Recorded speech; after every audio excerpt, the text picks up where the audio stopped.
Salut les cinéphiles de l'extrême et bienvenue pour cette nouvelle critique à l'arrache où je vais vous parler de Tchernobyl, la mini-série HBO qui fait parler d'elle et y a de quoi. Le synopsis, vite fait, eh bien c'est l'histoire de la catastrophe de Tchernobyl à Pripyat, j'espère que je l'ai bien dit.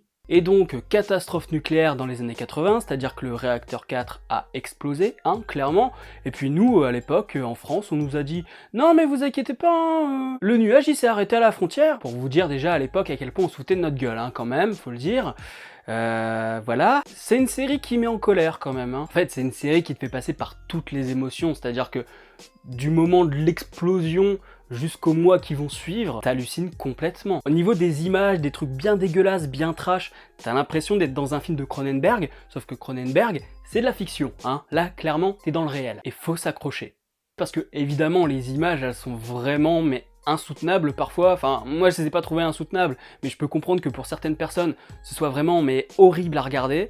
Il y a des moments où je me suis dit ah ouais mais là mais non non non, parce que par exemple on a une madame dont le mari est pompier, et ben le pompier il va aller secourir le réacteur numéro 4 sans savoir qu'il y a de la radioactivité et tout, parce que l'État te ment comme souvent, donc lui il est complètement en dégradation cellulaire, il va bientôt mourir et elle est enceinte, putain. Et on lui dit que si elle est enceinte, et même si elle est pas enceinte d'ailleurs, il faut surtout pas qu'elle l'approche, elle rentre dans la bulle des quarantaines quoi. Et lui il touche le ventre et tu dis non mais putain. Et limite j'ai trouvé ça plus trash en fait, plus dégueulasse visuellement que de voir les corps en décomposition en fait. Et je me suis dit ah non c'est trop. Et puis tu te dis que la femme elle est un peu conne quand même. Donc sur le coup tu lui en veux, sauf que par la suite, tu comprends en fait que c'est pas trop de sa faute. C'est-à-dire que ils sont complètement désinformés ces gens. C'est la désinformation totale. Ils ne savent pas ce que c'est que la radioactivité, ils ne savent pas ce que c'est qu'une contamination radioactive, notamment parce que l'URSS leur dit « Ouais, vous inquiétez pas, c'est pas beaucoup dans la gueule que vous allez prendre. » C'est le même principe que de nous dire que le nuage s'est arrêté à la frontière en France, quoi, tu vois, c'est le foutage de gueule complet. Et donc, dans cette mini-série de 5 épisodes, on te montre à quel point l'État soviétique a tout fait pour qu'on soit le moins au courant possible, tant la population que le bloc occidental.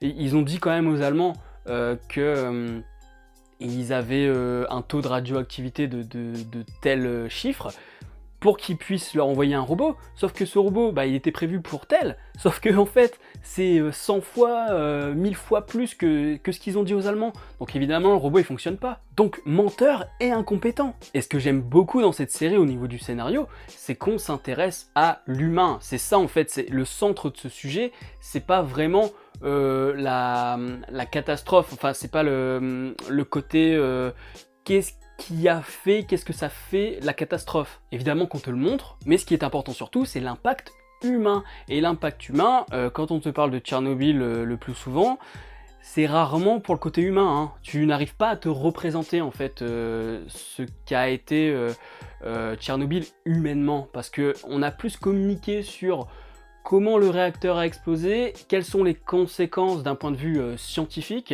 mais pas d'un point de vue humain. Comment les gens l'ont vécu, comment ils le vivent aujourd'hui, comment certains ne l'ont pas vécu parce que ils sont morts-nés, ou alors avec une tête, je te mets une archive de l'INA, tu vas te faire plaisir. Donc dans le scénario, c'est vraiment très fort humainement, et puis ça s'enchaîne mais de manière merveilleuse. Je ne vois pas, enfin merveilleuse, employer le mot merveilleuse pour Tchernobyl, c'est un petit peu... Oui, je te l'accorde, c'est limite. Mais ce que je veux dire, c'est que tu vois pas l'heure passer en fait, parce que c'est des épisodes d'1 heure chacun, et tu ne vois pas l'heure passer parce que c'est super bien raconté au millimètre. Et ce qui permet ça aussi, c'est la mise en scène, parce que la mise en scène, elle est super bien travaillée, les plans sont méga bien découpés, tout est magnifique dans cette série. Le seul truc que tu peux lui reprocher, c'est que ça parle anglais. Alors que quelques archives, elles parlent en russe, donc en plus c'est compliqué d'associer les deux, quoi. T'as l'impression qu'en fait ce sont les Américains qui viennent en Ukraine, donc il y a toujours ce petit truc où tu te dis, il y a une barrière là, la barrière de la langue elle est assez compliquée dans ce film, enfin dans cette mini-série. Voilà, petite parenthèse passée, je vais reparler de la mise en scène, et la mise en scène, voilà, elle est sublime. Le travail aussi de la musique pour accompagner le montage, quand les mecs descendent pour ouvrir les valves, pour refroidir le réacteur, ils sont 3 dans le noir, ils ont plus de lumière, c'est un moment de stress incroyable et tout est dosé. Le cadrage aussi est impressionnant parce que il y a un travail sur le flou, il y a un travail sur le surcadrage, ce qui veut dire que bah, t'as ton cadrage rectangulaire et pourtant les mecs sont confinés dans un petit cadre parce que soit ils se retrouvent dans un couloir, soit il y a un morceau de mur d'un côté, un morceau de mur de l'autre, et donc du coup ils sont confinés entre les deux murs. Donc il y a plein de choses super intéressantes dans la mise en scène, et même à un moment, quand les pompiers débarquent devant le réacteur, il est filmé en contre-plongée. Et là, j'ai pensé à Godzilla. Et c'est normal. C'est-à-dire que Ishiro Honda, quand il a fait Godzilla, il pensait à Hiroshima. Il a matérialisé la catastrophe en lézard géant. Et donc du coup, la manière dont c'était filmé, eh ben, j'avais l'impression de voir la manière dont était filmé Godzilla dans le film de Gareth Edwards, qui est sorti en 2014, hein, si je dis pas de conneries. Donc il y a aussi du génie dans le cadrage. Et puis il y a aussi un petit côté documentaire, alors j'aime pas trop le dire, mais en même temps c'est ce qui me paraît le plus parlant quand je vais le dire, c'est-à-dire que c'est une caméra à l'épaule, beaucoup quand il y a des discussions, etc. Et donc cette caméra à l'épaule, elle donne un petit côté, t'es sur le terrain, t'es avec eux, comme un documentaire en fait.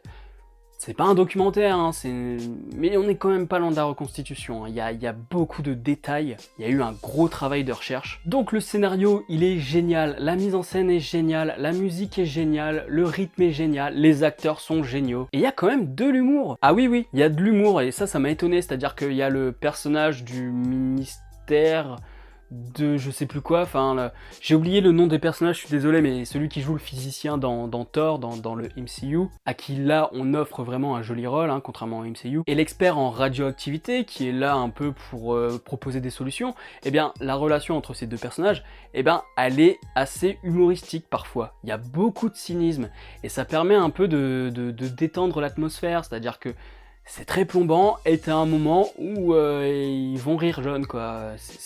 C'est des petites blagues qui sont drôles, enfin que je trouve drôles, mais qui en même temps disent beaucoup de la situation, quoi. C'est-à-dire que les mecs, ils savent qu'ils sont condamnés, donc autant avoir un petit peu de recul là-dessus et essayer d'en rire un petit peu, quoi. Et j'ai trouvé ça vraiment touchant, parce que c'est des personnages qui au début sont plutôt très tendu, hein. Il y en a un, il est pas loin de taper sur la gueule de l'autre, et puis au fur et à mesure, tu vois l'évolution, tu vois que de travailler ensemble et finalement de connaître le même destin fait qu'ils vont se rapprocher et qu'en fait ils sont pas si différents que ça, quoi. Donc vraiment Tchernobyl, humainement c'est beau. Et puis aussi c'est pas que de l'horreur, il y a beaucoup de poésie, c'est-à-dire que quand t'as les habitants qui regardent l'explosion, en fait, le fuseau de lumière là, qui est vraiment magnifique, hein. C'est vraiment très beau à regarder, mais en fait t'es juste en train de regarder ta mort. Ouais, tous les gamins qui souriaient sur le pont là, vous êtes morts. Donc en fait, avec cette tragédie, même s'il y a beaucoup de choses horribles, il y a quand même de la poésie dans la manière dont c'est filmé, dans les images,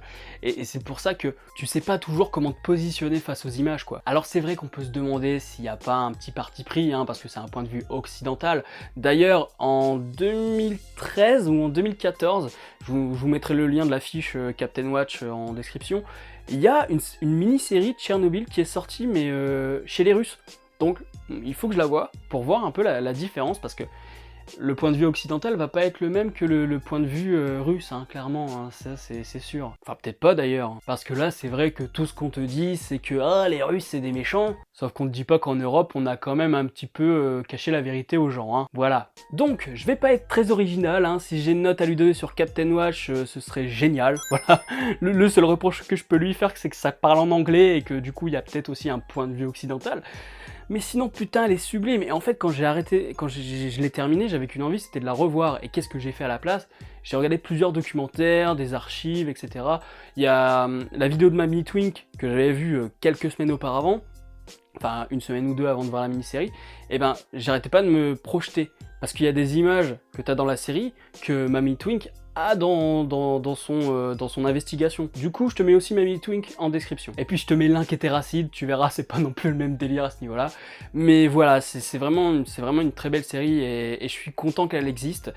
parce qu'il y a beaucoup trop de gens qui ne sont pas au courant de ce qu'est Tchernobyl. T'as l'impression que Tchernobyl, c'est un truc qui est passé, quoi. Alors que non, clairement, les radiations, tu vas encore en avoir dans la gueule pendant un petit moment, hein, clairement. Je veux pas te faire flipper, mais il y a beaucoup de cancers, c'est à cause de ça, hein. C'est tout pour cette critique. Si la vidéo vous a plu, n'hésitez pas à la partager sur les réseaux sociaux, à me dire en commentaire ce que vous en avez pensé aussi de cette série, mais je pense qu'on est tous d'accord pour dire que c'est hallucinant. Abonnez-vous à la chaîne si ce n'est pas encore fait et n'oubliez pas d'actionner la petite cloche pour être alerté des prochaines vidéos. Quant à moi, je vous dis à la prochaine sur la toile.